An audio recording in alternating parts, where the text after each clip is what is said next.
Pra Brasil, tudo bem com vocês? Espero que seja tudo muito ótimo. Sejam bem-vindos, bem-vindas, bem-vindos a mais um Bratatá Curadoria, em que eu seleciono algumas notícias de arte e cultura que me chamaram a atenção nos últimos dias. Para começar, eu vou falar de uma notícia que já tá bem velha, mas eu queria muito saber a opinião de vocês, pra gente debater um pouquinho, porque eu acho bem interessante, que foi o desfile do Ronaldo Fraga no São Paulo Fashion Week, em que ele usou como inspiração, como referência, um quadro do Portinari chamado Guerra e Paz, e em determinado momento desse desfile apareceram algumas peças com a imagem de Marielle Franco. Esse desfile, num primeiro momento, ele foi visto como um desfile protesto, um desfile manifesto, mas logo depois que isso começou a pipocar nas redes sociais, a família da Marielle, a viúva de Marielle, se manifestaram porque elas não sabiam que esse desfile ia acontecer. A irmã de Marielle Franco, a Aniele, disse o seguinte: alguém falou com algum membro da família para usar a imagem dela assim? Não que eu, irmã, saiba. Parem de tratar a morte de uma mulher negra como objeto, como marketing ou afins. Apenas parem. Quem está lucrando com isso? Quem ganha com isso? Hipócritas. Como se importassem com as vidas negras ou da minha irmã. A viúva da Marielle também fez um comentário dizendo que ela não gostaria que a imagem de Marielle virasse um Che Guevara nacional. Depois desses comentários, desses posts da irmã de Marielle, o Ronaldo Fraga, ele entrou em contato com a família, pediu desculpas, falou que as peças não seriam comercializadas, que elas não seriam vendidas, que o desfile foi uma forma de protestar, como se dissesse somos todos Marielle. A irmã, depois na sequência, fez um novo post dizendo que não sabe como que funciona esse universo da moda. De qualquer forma, a imagem de Marielle já está sendo usada à torta e direito por aí, mas mesmo assim ela considera as desculpas do Ronaldo Fraga. Muitas peças que estão na passarela, elas não são de fato comercializadas. O Ronaldo Fraga só se desculpou depois dos posts da irmã, da viúva de Marielle. É uma questão bem delicada. Por que eu queria trazer essa questão para vocês? Porque a moda, de fato, o desfile de moda, eu vejo como uma manifestação cultural, artística. Inclusive, eu vejo que pode ser, de fato, e deve ser um local de protesto, de manifesto, mas existem muitas formas de se fazer um protesto. Ele poderia tranquilamente fazer uma menção à questão Marielle Franco e não utilizar as imagens dela, tendo em vista que é um caso extremamente recente, não temos ainda respostas para quem matou Marielle, não é mesmo? A gente está lidando com a imagem de uma pessoa que a gente nem sabe se gostaria de estar sendo exposta dessa maneira num evento de moda.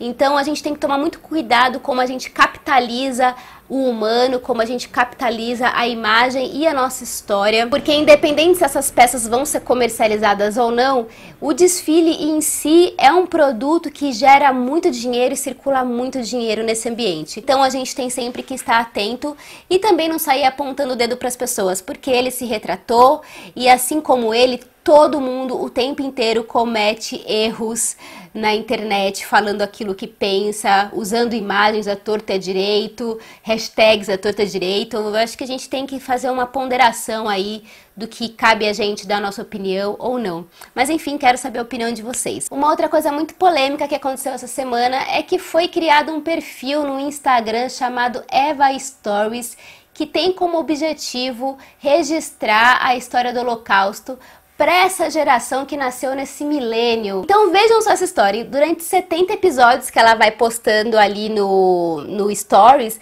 ela vai narrando o momento de vida dela quando ela é levada para um gueto judaico, que ela fica ali presa, até o momento da sua morte, a passagem pelo trem. Ela vai narrando essa história e é como se naquele momento ela tivesse um celular para ir fazendo uns stories. A gente pode até fazer um paralelo com o Diário de Anne Frank, como se fosse um Diário de Anne Frank contemporâneo, vamos dizer assim. O jornal É o País fez uma matéria em que ele usa a seguinte manchete: é de mau gosto contar o Holocausto no Instagram? Eu acho que cai naquele mesmo lugar de como a gente capitaliza as coisas, as histórias, os acontecimentos, mas a gente também tem que pensar pelo outro lado que estamos numa era em que tudo é pela internet, tudo é virtual, tudo tem no Instagram, no Stories e no Twitter, e a gente quer dar a nossa opinião e a gente quer registrar a nossa parte da história. Talvez seja um exercício de aprender a lidar com a modernidade, vamos dizer assim, e como as coisas se dão a partir de agora na nossa vida, porque as coisas são assim agora. Mas é uma coisa pra gente pensar. E pensando nessa história do Holocausto, Segunda Guerra Mundial, eu quero aproveitar e dar uma dica Netflix para vocês de um tesourinho, porque faz uns 2 meses mais ou menos que entrou no catálogo um filme chamado O Pianista, dirigido pelo Polanski, um filme, gente, maravilhoso que vai contar a história de um pianista, é uma história baseada em fatos reais, esse pianista existiu mesmo, e a gente vai acompanhar esse pianista atravessando os anos da guerra, acompanhando a trajetória dele. É um filme bárbaro, minha gente, emocionante, tocante. Não recomendo você assistir esse filme se você não estiver num dia bom, mas recomendo que você assista esse filme porque ele é importantíssimo. Se tudo isso que eu falei ainda não fez com que você se convencesse de assistir esse filme e você dá muita importância a prêmios, esse filme ganhou o Oscar de melhor direção em 2003, melhor roteiro adaptado e ganhou o prêmio de melhor ator. A Faculdade Zumbi dos Palmares aqui de São Paulo, em parceria com a agência Grey Brasil, criaram uma ação muito maravilhosa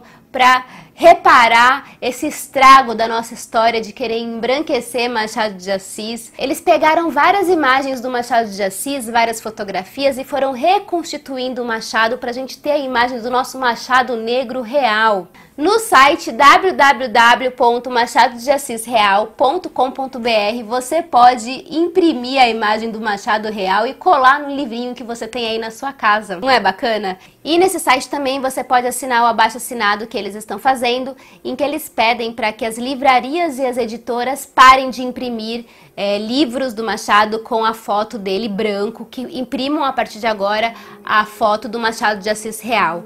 Isso é tão importante, minha gente, tão importante, principalmente agora, nesses tempos sombrios em que o Brasil vive, em que o presidente barra um comercial de um banco público em que a gente tinha uma grande representatividade negra nesse comercial. Ele barrou o comercial simplesmente porque ele disse que não concordava, que não estava de acordo com o que ele pensava, num país em que majoritariamente a população é negra. Eu separei 2 notícias para falar por último, que são 2 notícias de morte. Uma delas é da nossa madrinha do samba, Beth Carvalho, que estava passando por muitos problemas de saúde. Os últimos shows dela ela fez deitada, que inclusive, gente, que emocionante, né? Uma artista que resolve fazer um show deitada, mas não quer deixar de cantar, não quer deixar de trabalhar. É emocionante como que a arte era uma coisa que vibrava nessa mulher. E ainda bem que ela deixou a sua obra aí pra gente poder continuar com ela pertinho da gente de outra forma, né? Não na forma física, mas ela deixou toda a sua obra, todo um legado aí para as próximas gerações. Ela morreu aos 72 anos e ela tinha um problema na coluna. E uma outra pessoa que nos deixou foi Antunes Filho, aos 89 anos. Muita gente provavelmente não sabe quem é Antunes Filho, principalmente se você não é de teatro, não é da área das artes cênicas. Mas Antunes Filho foi um dos diretores mais importantes do teatro brasileiro. Ele fundou o CPT aqui em São Paulo, que é o Centro de Pesquisa Teatral. Ele montou uma peça histórica em 1978 chamada Macunaíma. Ele montou muitas peças de Shakespeare, muitas peças de Nelson Rodrigues. Algumas peças dele eu tive a oportunidade de assistir, mas eu não tive a oportunidade de assistir o Antunes nessa época que todo mundo falou que ele era genial, porque eu não tinha nem nascido. Eu quero muito fazer um vídeo bem legal em homenagem ao Antunes, para que vocês possam conhecer, para que as pessoas que não são do teatro possam conhecer essa figura. Gente, muito provavelmente esses vídeos de Bratatá Curadoria vão ao ar aos sábados de tarde, em algum momento do seu lanchinho da tarde. Eu espero que vocês tenham gostado, comentem aí as opiniões de vocês. Um ótimo final de semana, aproveitem. Um beijo, até a próxima e tchau!